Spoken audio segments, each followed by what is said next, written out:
અમદાવાદના બગોદરામાં એક જ પરિવારના 5 લોકોએ સામૂહિક આપઘાત કર્યો છે। બસ સ્ટેશનની બાજુમાં ઓરડીમાંથી મૃતદેહ મળી આવ્યા। પતિ પત્ની, 2 દીકરી અને 1 દીકરાનું મોત થયું છે।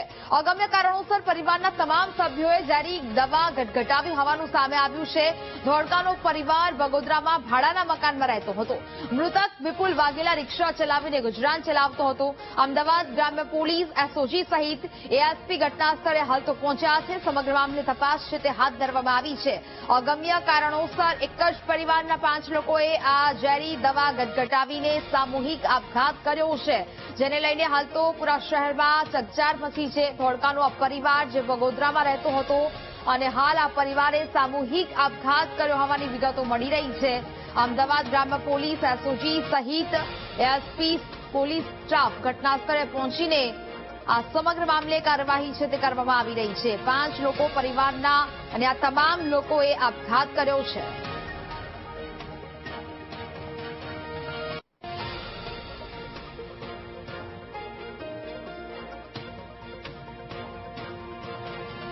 સંવાદદાતા શુભમ વધુ વિગતો સાથે લાઈવ જોડાયા છે। શુભમ, બગોદરામાં એક જ પરિવારના 5 લોકોએ સામૂહિક આપઘાત કર્યો છે। પોલીસ હાલ કઈ દિશામાં કાર્યવાહી કરી રહી છે?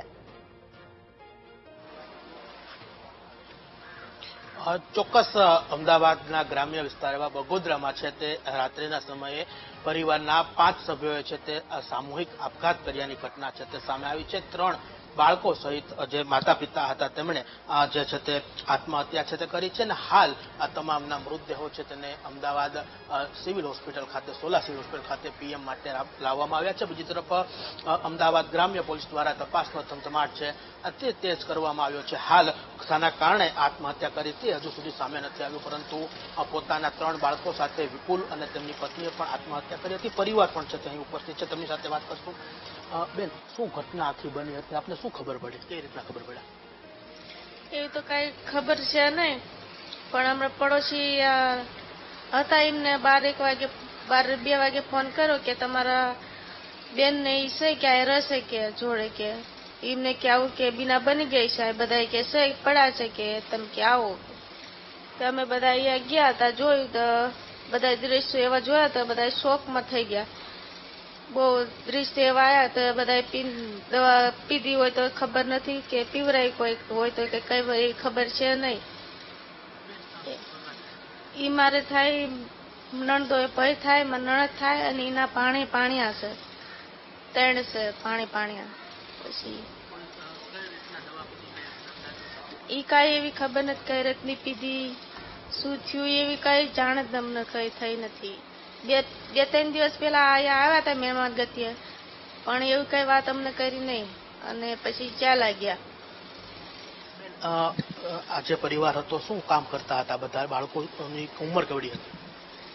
ઈ કામ કરતા હતા, પણ ઈ હપ્તાનું રિક્ષા લાવીને અને ફેરી કરતા હતા, પેસેન્જર ભરીને અને ઈ લાવતા હતા। કઈ હપ્તા વાળાનું કોઈ પ્રેશર ઉપર હોય તો એ કોઈ ખબર નથી, શું થયું ઈ કઈ ખબર નથી। જેના હિસાબે એમને બીના બનાવી ઈ કઈ ખબર નથી અમને। પોલીસ તપાસ ચાલુ છે અત્યારે ત્યાં?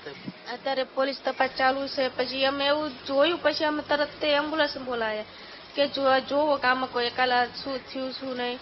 તો ડોક્ટરે તપાસ કરી, પછી એમને કીધું કે આમાં એકમાં કે જીવ નથી કે।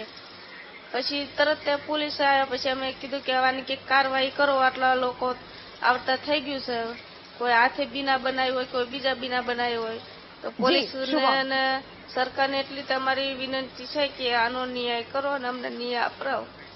ચોક્કસ જે ઘટના બની છે, પરિવાર પણ છે અહીં ઉપસ્થિત છે અને હાલ જે કહી શકાય કે પોલીસ દ્વારા પણ જે ગ્રામ્ય પોલીસ છે તેના દ્વારા તપાસ છે તે તેજ કરવામાં આવી છે। મહત્વનું છે કે હજુ સુધી આત્મહત્યા કરવાનું કારણ છે તે સામે નથી આવ્યું, પરંતુ 3 બાળકો સાથે છે તે વિપુલભાઈ છે તે ગત રાત્રિના મોડી રાત્રિના છે તે ઝેરી દવા પી અને પોતાનું જીવન છે તે ટૂંકાવ્યું હતું ને બગોદરા જેવા નાના શહેરમાં ઘટના બનતા ભારે ચકચાર છે તે હાલ મચી જવા પામ્યો છે। જી બિલકુલ શુભમ, વિગતો સાથે જોડાયા તે બદલ આપનો આભાર।